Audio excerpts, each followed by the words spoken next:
Halo semuanya, perkenalkan nama saya Yonatan Mukti Prayoga dan pada kesempatan kali ini saya akan menjelaskan tentang apa sih itu trigonometri.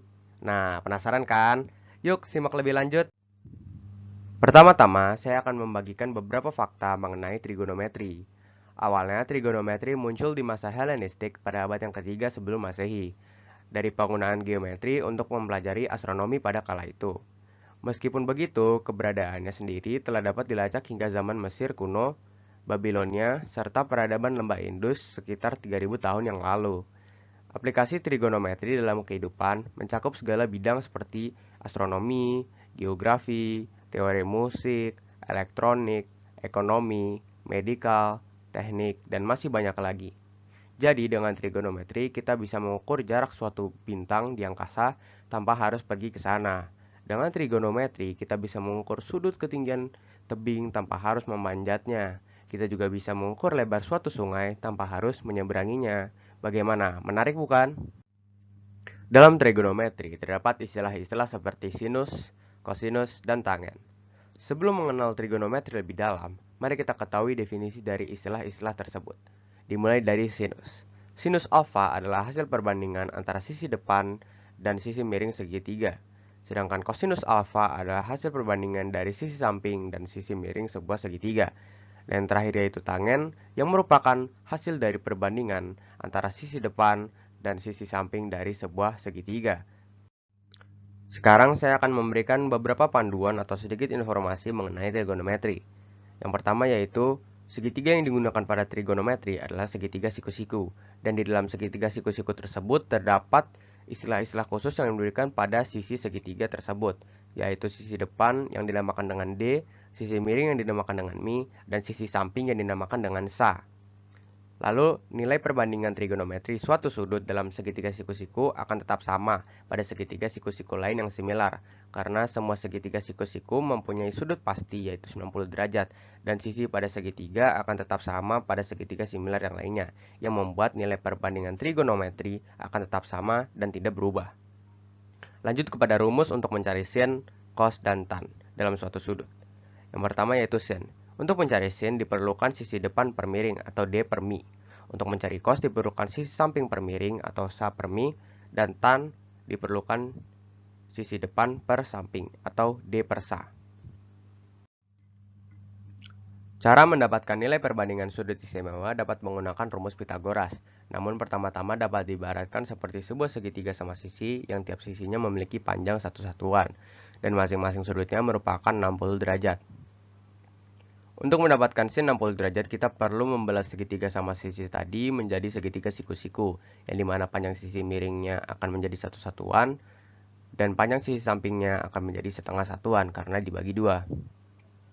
Baru seperti ini kita dapat menghitung menggunakan rumus Pitagoras, yaitu A pangkat 2 sama dengan B pangkat 2 plus C pangkat 2, dan akan menjadi 1 pangkat 2 sama dengan setengah pangkat 2 plus C pangkat 2. Lalu C pangkat 2 sama dengan 1 plus 1 per 4 menjadi C sama dengan 3 per 4 di akar, sama dengan 1 per 2 akar 3.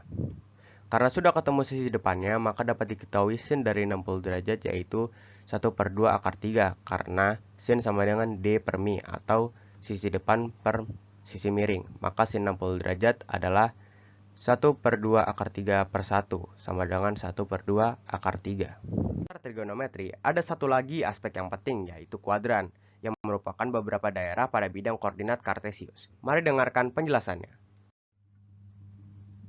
Berbicara tentang kuadran, kuadran itu sendiri terdiri dari 4 bagian, dan tiap-tiap kuadran ada batas besar sudutnya, seperti di kuadran 1 dimulai dari 0 derajat ke 90 derajat, di kuadran 2 dimulai dari sudut 90 derajat ke 180 derajat, disambung lagi oleh kuadran 3 yang dimulai dari sudut 180 derajat ke 270 derajat.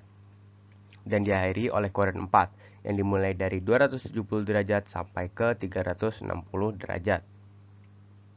Di setiap kuadran ada nilai positif, ada juga nilai negatif. Namun di kuadran 1 semua nilainya adalah positif, sedangkan di kuadran 2 hanya sinus atau sin yang positif, dan di kuadran 3 hanya tangen atau tan yang positif.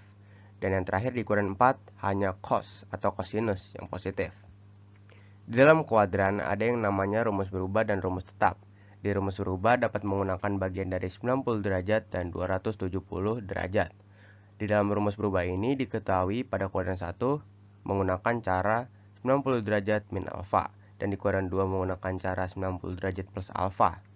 Lalu di kuadran 3 menggunakan cara 270 derajat min alfa dan yang terakhir di kuadran 4 menggunakan cara 270 derajat plus alfa.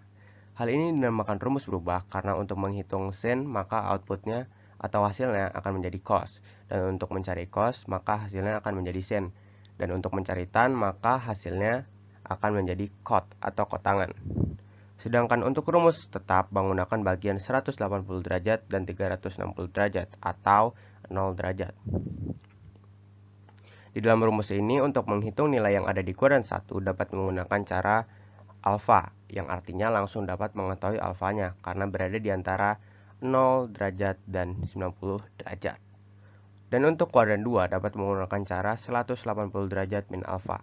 Dan selanjutnya untuk kuadran 3 dapat menggunakan cara 180 derajat plus alfa. Dan yang terakhir di kuadran 4 menggunakan cara 360 derajat min alfa. Dan karena rumus ini dinamakan rumus tetap, maka nilai perbandingannya akan sama atau tidak berubah.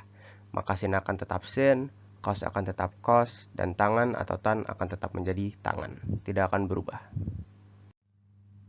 Sekarang saya akan masuk kepada penyelesaian contoh soal. Untuk soal yang pertama, saya akan gunakan rumus tetap. Soal pertama yaitu cos 135 derajat sama dengan cos 180 derajat min alfa.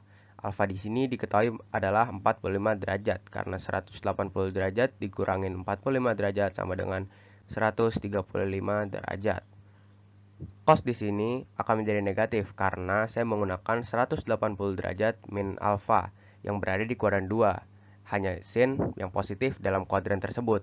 Jadi, di sini cos akan menjadi negatif, menjadi min cos 45 derajat sama dengan min 1/2 akar 2.